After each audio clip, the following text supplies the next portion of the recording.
Hello there friends, welcome back to another episode of Generation Tech. My name is Alan. When Andor first came out, I knew a lot of people weren't completely convinced that this show is going to be the greatest thing since, I don't know, Rogue One, maybe even Revenge of the Sith. But I knew. I spent months making videos trying to convince people to watch this show because it was just that good. I also selfishly wanted more Andor-style shows being made in Star Wars. But you know what really sealed the deal for me? It was a scene here. Have you modified your uniform?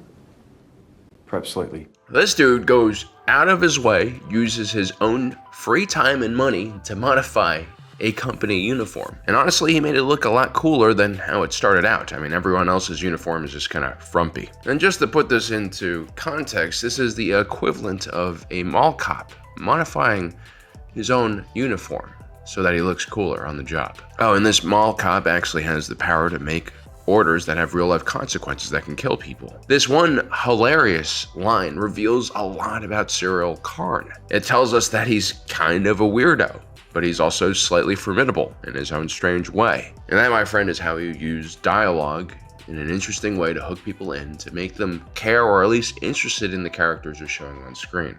Pockets piping and some light tailoring. I love how Chief Inspector Hines here is so burnt out, he doesn't even respond to Cyril's really just bizarre dialogue, which really shows us what kind of outfit that the pre-Ox Morlana enforcement inspection team is. It's just one of thousands of different unenthusiastic corporate security outfits that keeps the galaxy relatively stable and orderly. Now it's clear that Tony Gilroy, the creator of Andor, really understands how to write dialogue, how to use that dialogue to shape characters and develop them. But what's equally as impressive is how he builds the world of Star Wars, how he adds to the world of Star Wars, making it feel more realistic than ever before. Even if some people rightly point out that the lore that Tony Gilroy adds is quite mundane, like Chief Inspector Hines, that's the brilliance of it all. Corporate security might not tick all of your cool boxes when you're creating a Star Wars film. That might not be one of the factions you want to portray, right? We want lightsabers, we want the Force, but in a very realistic and depressing way, corporate security is exactly what happens when you have a government system like the Republic, the late Republic, and definitely something you'll see in an empire. Whereas the prequels like to focus on massive clone armies made from the genetic materials of one badass bounty hunter, funded by secret Sith money funneled through the Jedi Order, the route that Tony Gilroy takes here is far more grounded in something. There's nothing flashy, there's no tricks or gimmicks, it's just great storytelling, unforgettable characters, and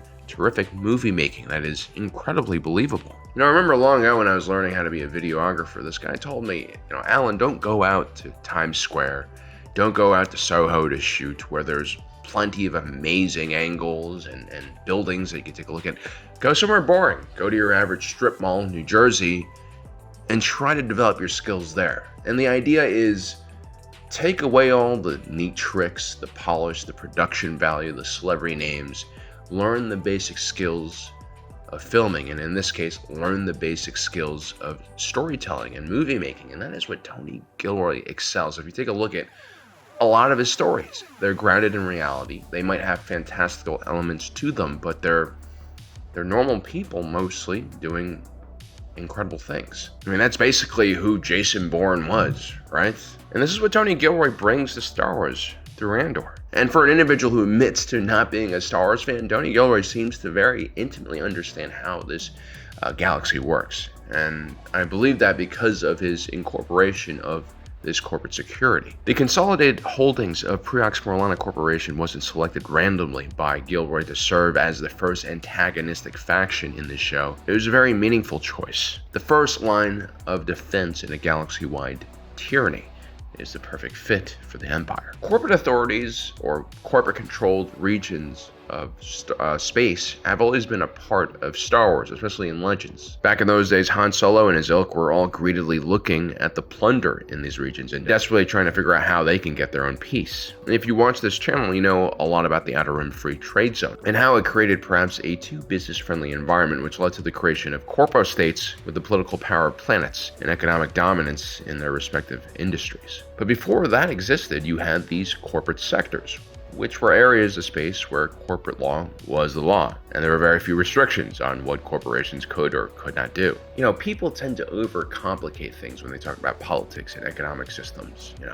People on the internet can endlessly argue that capitalism is superior, socialism is superior, or whatever system you believe in is superior. But generally, when you've been around long enough and you have enough real-world experience in the business world and understanding how economies work, you'll soon begin to see that the best systems are always relatively balanced, where the state, the corporations, the individual consumers all have a healthy amount of power, and also checks to their ability to screw over the other parties. This is the most important lesson in Star Wars that basically applies to everything in life. Balance is key. Never go to the extremes. Always have the extreme powers balancing each other out, and creating kind of a imperfect but sustainable type of energy force. The most stable political and economic systems have multiple inputs from a variety of different parties with different interests that just balance each other out. And so generally anyone who speaks in absolutes that their economic system, their political system is better than the other side, well, they're usually full of shit. As a matter of fact, I am deeply distrustful of partisan individuals for this matter, because they tend to have biases that completely blind them about the reality of the situation, and oftentimes they're just not realistic about the outcomes their policies create. The Republic, in its latest stages, was on the verge of becoming an extremely unbalanced political and economic system because of the general weakness of the federal government due to not only a lack of power, but also corruption and bureaucracy, which made it unable to pass the proper reforms and regulations the galaxy needed to restore its balance. The corporate sector was just a symptom of this, a symptom of a great imbalance where more and more business entities were able to do essentially whatever they wanted, exploiting the government, exploiting the people. The corporate sectors were regions rife for corruption. It was a place where that unholy and unattainable permagrowth that every company dreamed of was possible. And during the Republic period, areas like the Morlana system featured pockets of some of the richest individuals in the galaxy, a phenomena driven by a lack of tariffs, regulations, and low, or if any, taxes. And it wasn't just that there weren't any taxpayers in these regions or policies to back them up.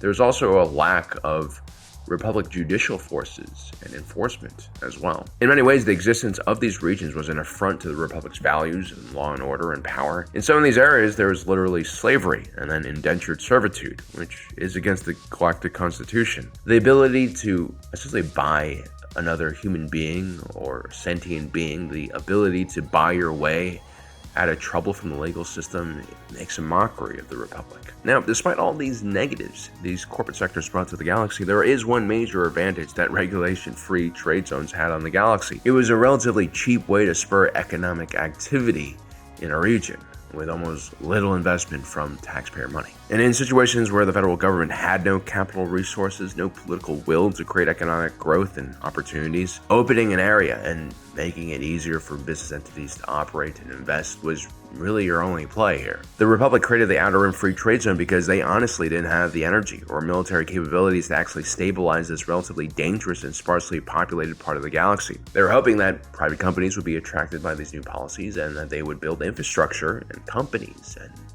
things of economic value, and hopefully bring security forces themselves to protect those entities. These stabilizing forces were supposed to attract even more investors, and eventually, hopefully, civilization would reach the Outer Rim. And human rights abuses and just the worst economic practices you can imagine a company participating aside, the Outer Rim did develop quickly as a result of the free trade zone. Iradu, Solus, Raxus all went from relatively backwards planets to major trade hubs and industrial outposts. Overnight, the Trade Federation, Techno-Union, Corporate Alliance established dominance in these regions, and soon they were operating businesses that rivaled all of the old companies that had monopolies in the core region, shaking up things quite a lot. When the Empire took over, it had a relatively single-minded focus on growing its military and creating order in the galaxy. This was a costly mission, and despite every attempt by Palpatine to nationalize the various industries and resources gathering and refining hubs in the galaxy, despite his attempts to create a Federal Reserve and print more credits, Palpatine still faced a huge challenge. No one knew if he could actually build enough of a military presence to completely pacify the galaxy. The Outer Rim posed a really large challenge because of just how sparsely populated it was and how much territory there was. Using a Star Destroyer to patrol 5 spread out solar systems with a combined population of just 10,000 people might not make a lot of sense. Now, these kind of missions were happening to the Imperial Navy every day. I would argue, in hindsight, that Palpatine's approach to enforcement was just completely wrong. The truth is, you don't need complete dominance and security in every sector. The truth is, you don't need to prevent every crime. You just need to prevent a percentage of them. I would argue the Outer Rim territories should have been allowed to run more wild. It's a place where special folks with a lot of energy, desperados and crazies, can all go and cause mayhem. Now, Palpatine's real problem was he was an extremist, an individual who was obsessive in his pursuit of perfection and eliminating every dissident he could find in the galaxy, instead of, settling for wiping out 90% of them, which is usually good enough. I mean, work in law enforcement or peacekeeping long enough and you'll understand that trying to eliminate 100% of any criminal problem you face is first impossible. And second, if you do attempt to do that, you will turn into an absolute monster. The truth was, the Empire's power-sharing agreement with the corporate authorities like Preox Morlana was exactly what it needed. This allowed the Empire to concentrate power and focus on the core regions in the industrial and political centers of the galaxy where you want more customized security solutions. But in these Outer Rim areas where you already have corporate security, corporate sectors set up, why not just let things run the way they usually did? Why intervene at all? Yes, Chief Inspector Hines was incompetent. He avoids confrontation and reporting crimes as much as humanly possible. He'll only respond to a threat if it's big enough to draw Imperial attention, which of course he doesn't want. This is terrible for the local population to a certain extent, especially initially. But eventually, they'll adapt when they learn that corporate security is not going to come and help them. And more importantly, in the larger picture, this does not affect the Empire at all. This benefits the Empire, if anything, because they don't have to send troops, they don't have to send ships, they don't have to subsidize the local policing forces. The consolidated holdings of Preox Morlana Corporation provided everything. The Corpo guards, the ships that they flew around in. They kept this Imperial real estate, relatively in good shape. And the only thing they asked for in exchange was a corporate charter that allowed them to continue to operate and basically, loot the area for money and resources. And the Empire even gets to tax those earnings or get some type of kickback from them. The Morlana system was a net positive for the Empire. They had to do very little work, and it generated revenue for them.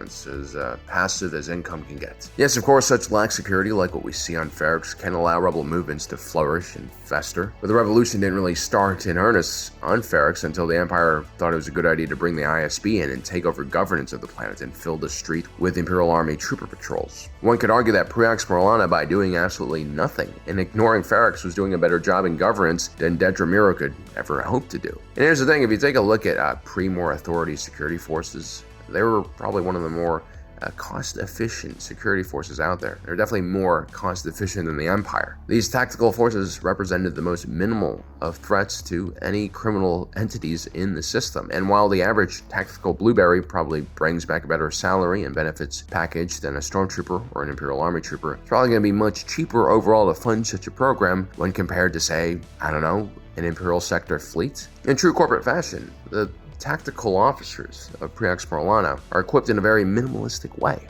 They wore very little protection aside from some padding on their joints and this MK-35 lightweight blast vest, the equivalent of a flak jacket, not really useful against heavier blaster rifle rounds. And as far as pistols went, they also got something very economical, a B1NA blaster pistol. And they also had the carbine variant of what looks like a SC-14C blaster pistol. And get this carbine couldn't even fire in automatic mode. And I don't think the corporations restricted the firing rate on these rifles to conserve munitions or to prevent collateral damage. I think it's because these carbines will overheat if they're fired way too rapidly. I mean, these dudes don't even have proper helmets or heads-up displays when they go into combat. They are as woefully equipped for a real engagement as mall cops are. Except these guys aren't just engaged in regular mall cop style shenanigans. These corporate tactical forces actually deploy in space on a BTY-180 personnel carrier, which is actually manufactured by Preox Morlana, another cost-saving measure. And something tells me that these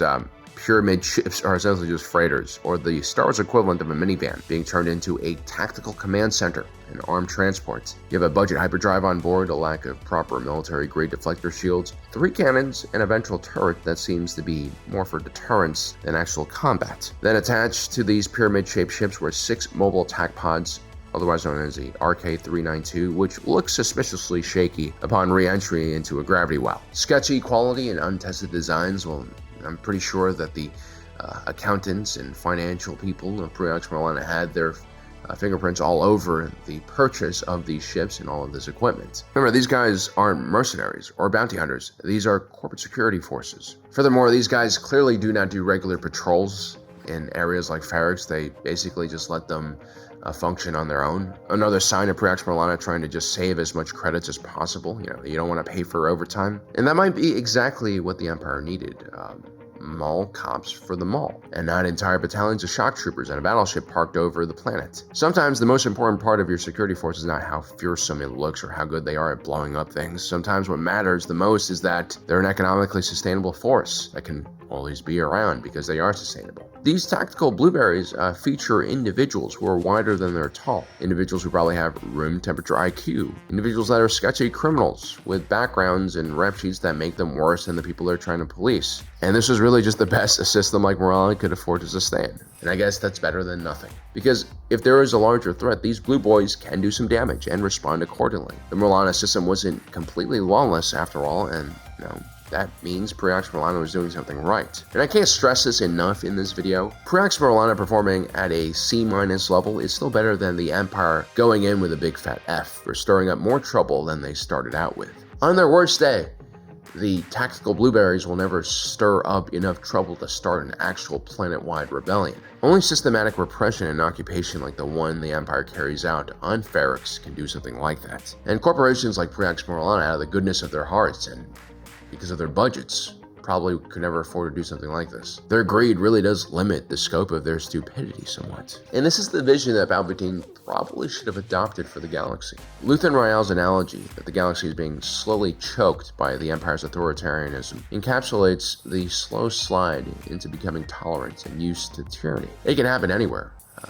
People can get used to and conditioned to very extreme things, as long as it's gradual, as long as the people doing the conditioning are careful. And that's exactly the kind of system that the corporate overlords in the Morlana system promised. In areas they controlled directly and had operations, they ruled with a tight grip, like on Morlana 1. And then everywhere else, they just ignored problems and responsibilities and spent very little money on infrastructure or services. They let the people of Ferrix take care of themselves. And this would have been fine, except for the fact that they could come in anytime and swoop in and carry out so-called security operations. And the only voice that the locals got in return was occasional forums that, let's be honest, Pre-Ox Marlana did not take seriously at all. By not directly antagonizing and riling up the people of Ferrix, though, the Empire, through its corporate proxy, could keep the region stable until it actually needed the resources there, or needed the manpower there, or needed the strategic location, at which point it could then, truly crack down. But instead of sparking a galaxy-wide rebellion by attacking